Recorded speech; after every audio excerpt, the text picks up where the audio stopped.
In this segment, we're going to deal with power outages in outlets in the kitchen, bathrooms, garage, and sometimes the exterior of the home. What happens is you have an overload, and what you've tripped is the buttons on the GFCI outlet.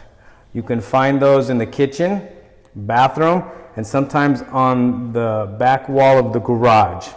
What has happened is that you have come and tripped the button.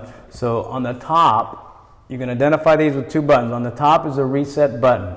You press that in and you will hear it click. If you want to test it to make sure that was it, here's your test button. Now there's no power.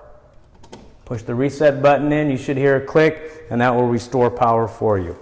What's happened is if you've overloaded that circuit or water got onto it, and that's to protect you from having an electrical fire. All right, what we're going to show you now is where the position is of your breaker box. It's going to be on the side of your house, either left or right side. Sometimes it's behind the gate or fence, sometimes it's not. This one happens to be right here on the front side before the gate.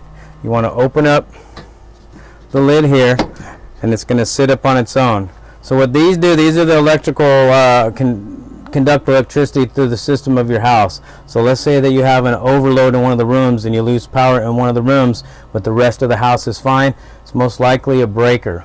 The breaker is going to be to the opposition or in the middle if it's tripped. So what you want to do is you want to flick it to on, off, and then back on again. That's going to reset your breaker, and then you want to go see what's going on if you got power in that room.